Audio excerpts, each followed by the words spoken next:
The body sends signals, so does the world. But when the two don't match, when your gut says no and the world says just cope, the signal isn't very clear.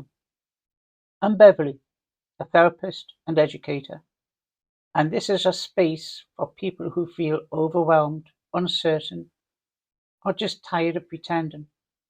Let's pause, let's notice, let's understand what happens when we are caught in confusion and what clarity really means.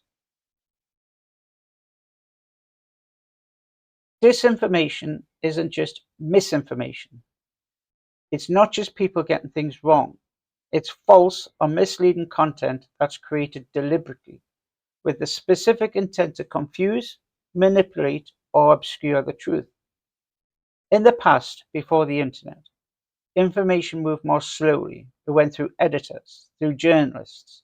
There were structures in place, not perfect, of course, but ones that aimed to filter and fact check before something reached the public. That's changed drastically. Now, anyone can publish anything. With a smartphone and a bit of timing, one tweet, one clip, one meme can reach millions within minutes. That access has opened up incredible possibility. But it's also removed the guardrails, and it's brought in a wave of confusion, contradiction, and outright lies. Social media platforms are designed to keep us engaged, not informed, engaged. And what keeps us engaged? Outrage, fear, scandal. So their algorithms push the content most likely to stir a reaction. And that's often the least accurate, the most emotionally charged, the most divisive. We know from research that false stories spread faster and further than true ones. It's not just a glitch, it's part of the system.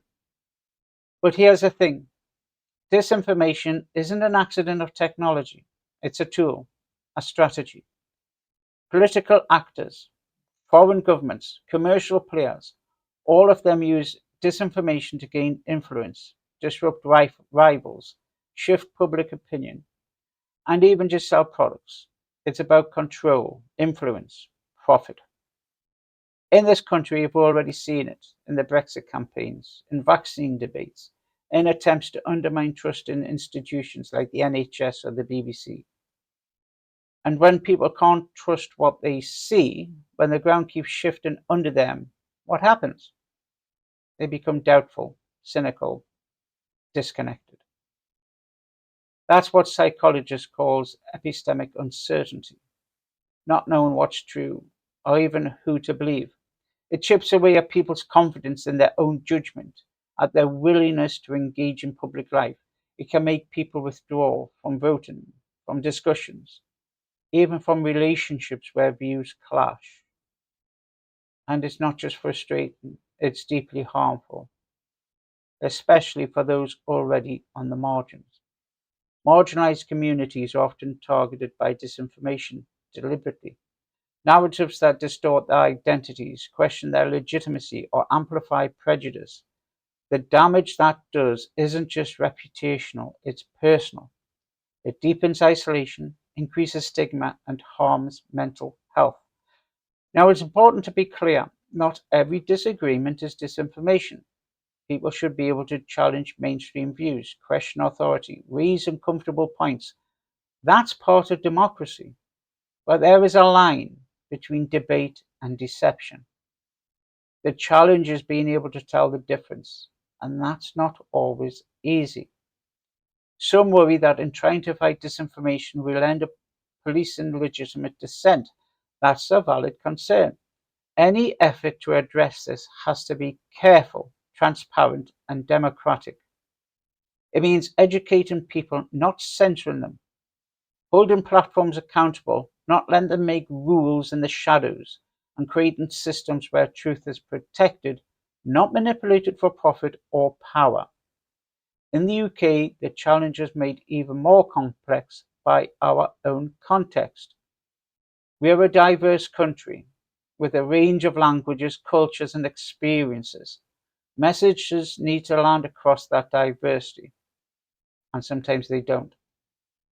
On top of that, we've got a devolved political structure, multiple governments, multiple narratives, and the pace of change economically, socially, has been exhausting. That's the perfect breeding ground for disinformation. It slips into the gaps where people feel uncertain, unheard, or overwhelmed. The response has to be multi-layered. We need to build up civic literacy so people can recognize disinformation when they see it. They need better regulation of tech platforms so the most dangerous content isn't boosted by design. We need to invest in trustworthy journalism, sources that prioritize facts over clicks. And we need to keep dialogue open, not just shout matches, with genuine efforts to bridge divides and reduce polarization. Because when we understand what disinformation is and how it works, it becomes easier to spot. And once we can see it, we're better equipped to resist it.